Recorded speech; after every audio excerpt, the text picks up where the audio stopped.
안녕하십니까. 안녕하십니까. CJ 부동산 크리스 조슈아입니다. 네. 네, 어느덧 시간이 흘러서 2024년, 2025년 회계분기가 끝났습니다. 네.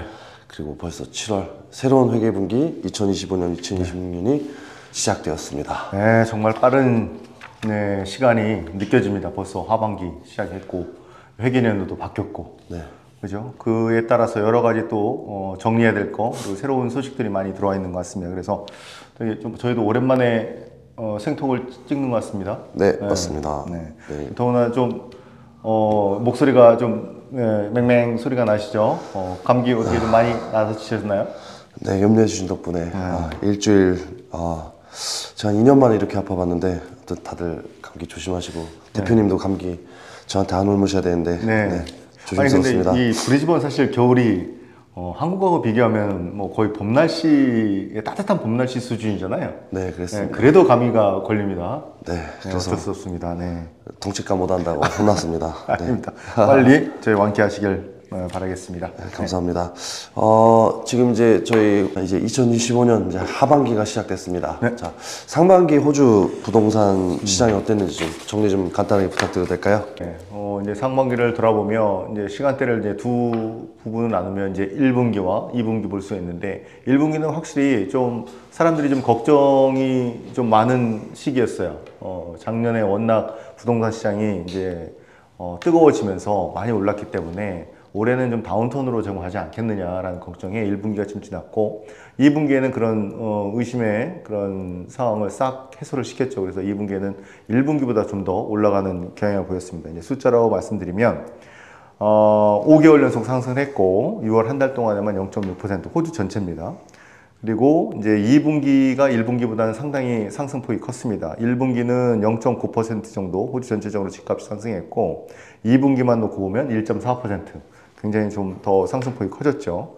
이런 대부분의 이유는 결국 이제 금리 인하에 대한 그런 기대 심리가 좀 반영이 됐고 또 하나는 여전히 공급이 부족합니다.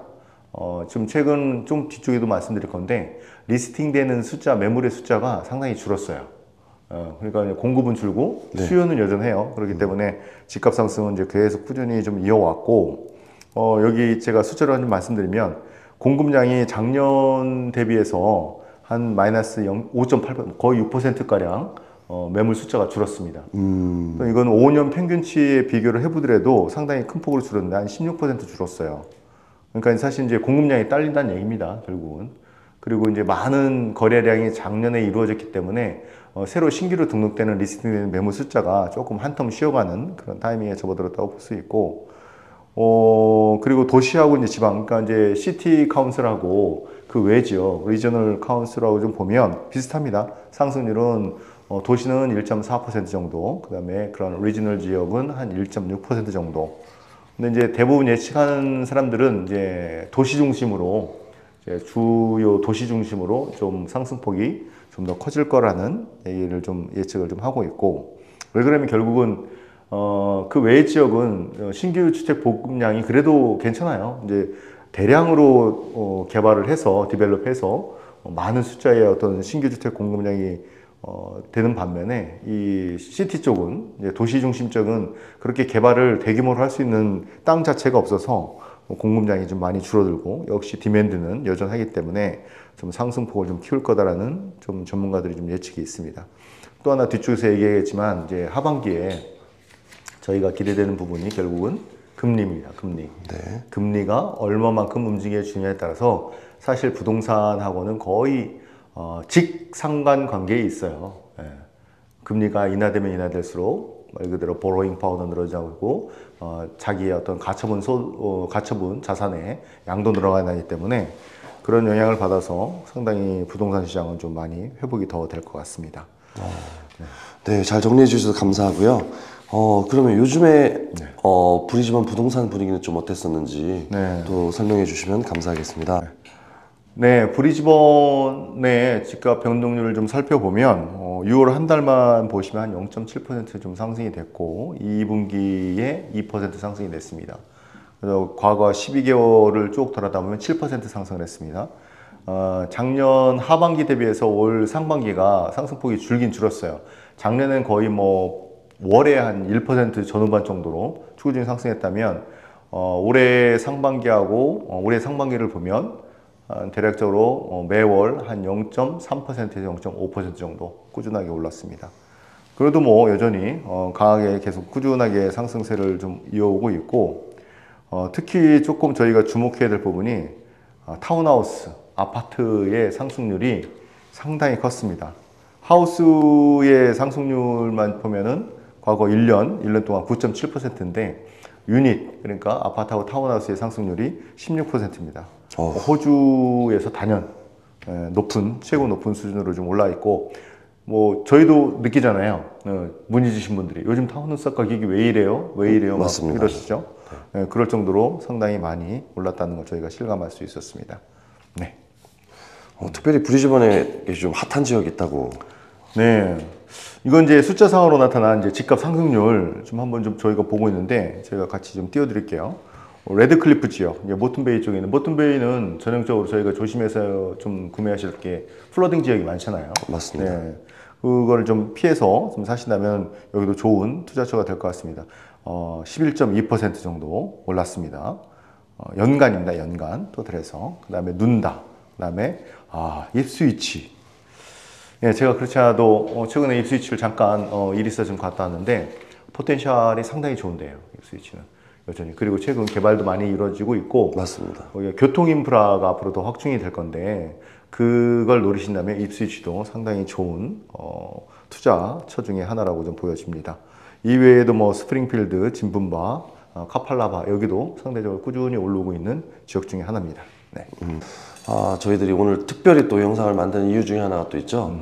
RBA에서 이제 다음 주에 이제 금리 인하를 더 인하를 할 생각이다. 이제 그건 무조건 0.25%는 될 것이다라고 이제 전망을 하고 있는데요. 네.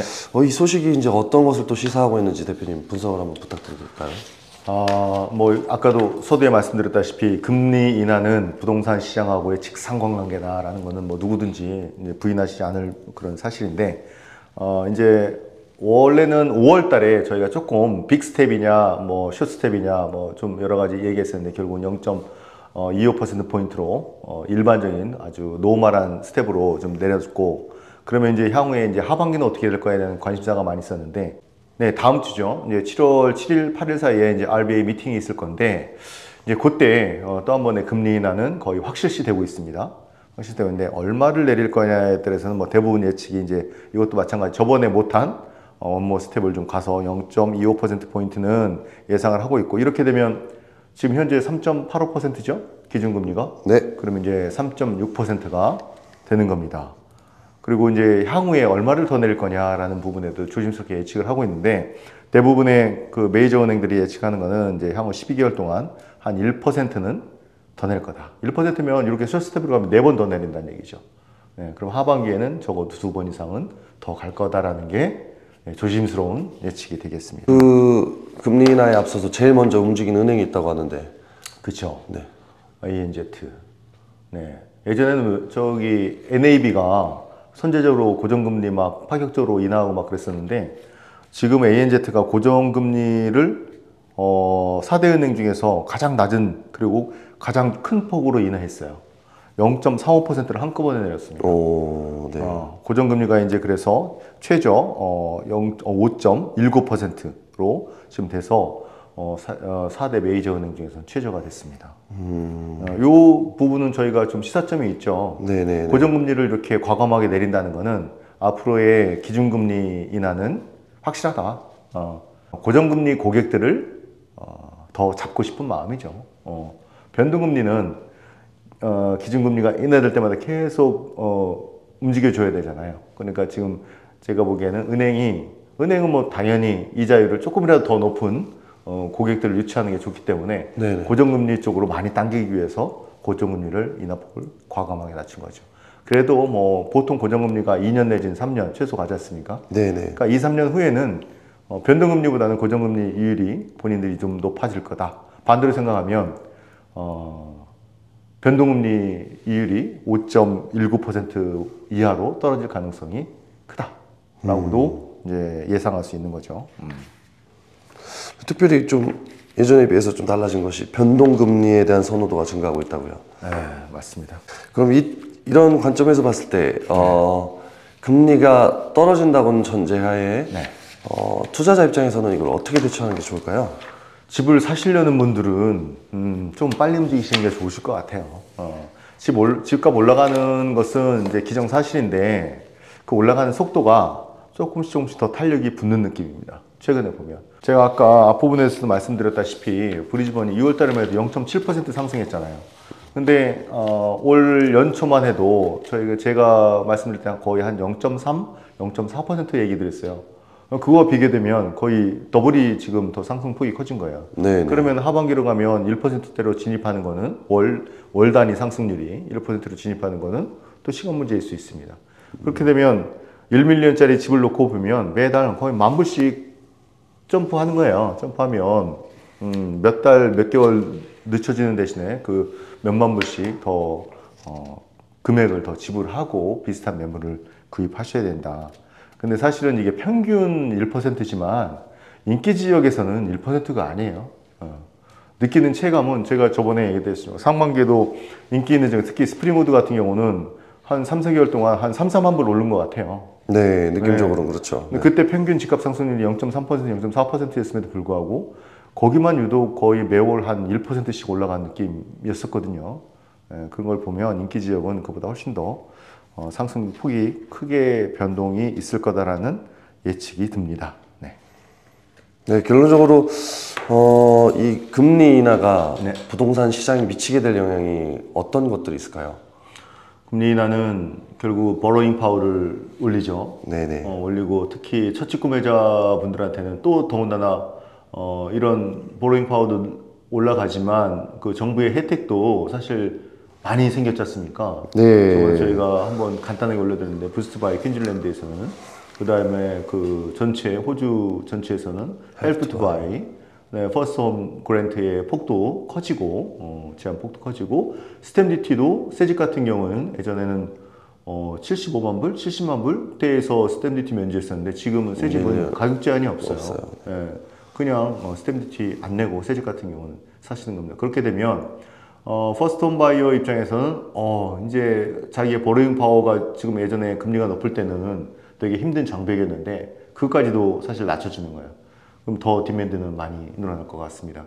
집값은 계속 올라가는데 지금 시기를 놓치면 나중에 더 많은 나의 비용이 들어가서 첫 집을 구매를 해야 된다는 그런 어떻게 보면 약간 압박감이 들 것 같아요. 그래서 하반기에는 첫 집 구매자들이 많이 들어올 것 같고 투자 생각하시는 분들도 전체적으로 계획이 있으시다면 조금 발빠르게 움직이시는 게 근데 사실 사시고 싶어도 최근에 사기가 힘들어요.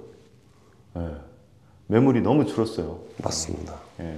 저번에 저희 고객님 중에 한 분, 이쪽 위샤트 쪽하고, 맨스필드 쪽, 여기는 확군이 워낙 좋은 데라서 여기로 원하시지만, 매물이 정말 안 나와서 정말 힘들었어요. 그러다가 최근에 좀 풀리는 것 같습니다. 네. 그러면 가보면 어제도 제가 저녁 늦게 인스펙션에 갔었거든요. 정말 사람들 많이 오세요. 그렇군요. 네. 한국 분들도 많이 보시고, 그 다음에 뭐 인도 친구들, 호주 친구들 막 한 저녁 시간인데도 불구하고 한 15팀, 20팀 가까이 왔다 간 걸 저희가 보고. 세상에, 네. 야, 이게 하반기에 또 어떤 시장이 될지 약간 기대도 되지만 걱정도 된다라는 생각이 들었습니다. 네. 네, 마지막으로 브리즈번 올림픽 예산이 합의되었다고 하는데 네. 이게 무슨 뜻을 의미하는지, 무엇을 의미하는지 좀 설명을 부탁드려도 될까요? 일단 가장 큰 브리즈번 부동산 시장의 호재라고 하면 미래의 호재라고 하면 브리즈번 올림픽인데 결론적으로 지금 연방정부하고 호주 주정부하고 이제 합의가 됐습니다. 예산 합의가 총 7빌리언, 7빌리언인데 70억 달러죠. 우리나라도 치면 약간 6조 5천 정도 될 것 같습니다. 이 정도의 올림픽 인프라 예산 합의가 이루어졌고 빅토리아 파크의 메인 경기장 짓는 것도 거의 합의가 됐어요. 그래서 각각 보면 전체적으로 보면 개의 새로운 경기장이 브리즈번 그리고 골드코스트, 선샤인코스트까지 각각의 지역에 이제 배치가 돼서 건설이 될 거고, 특히 그 브리즈번 올림픽 관련해서는 좀 인프라 중에 교통 인프라가 굉장히 중요하잖아요. 브리즈번은 예, 악명 놓쳤으니까 대중교통이 안 좋죠. 야, 출퇴근 시간 뭐 장난 아니지 않습니까? 네. 입스위치도 마찬가지 그런 교통 인프라, 그 앞에 있는 스프링필드라든지 스프링 마운틴 이런 쪽 지역도 리플리도 마찬가지고, 그 교통 쪽만 최측만 해결을 해줘도 그린뱅크도 마찬가지고요. 굉장히 밸류가 올라갈 동네인데 그게 지금 떡하니 막고 있는 거예요. 그런데 이제 앞으로 이제 철도라든지 그 도로교통망 이거에 대한 확충이 되게 빠르게 일어날 것 같은데, 지금 상당히 집중해서 보고 있는 지역은 철도입니다. 예, 철도역의 확충. 예, 근데 아직 발표된 게 없어요. 뭔가 계획은 짜고 있지만 아직 확정된 바가 없어서, 일단은 정부에서 이런 것들은 사실 우리나라하고 틀리게 여기는 바로바로 좀 오픈을 해줍니다. 뭔가 결론이 나면.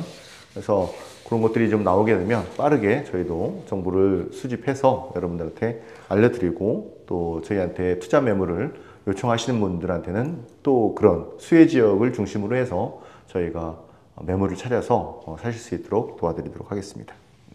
네, 특별히 이제 2032년 올림픽이 뭐 멀다면 멀리 있고 또 가깝다면 또 상당히 가까운 시간이 남았는데요. 그로 인해서 특별히 브리즈번에 특별히 부동산 시장이 각광을 받고 있는 것도 사실입니다. 네.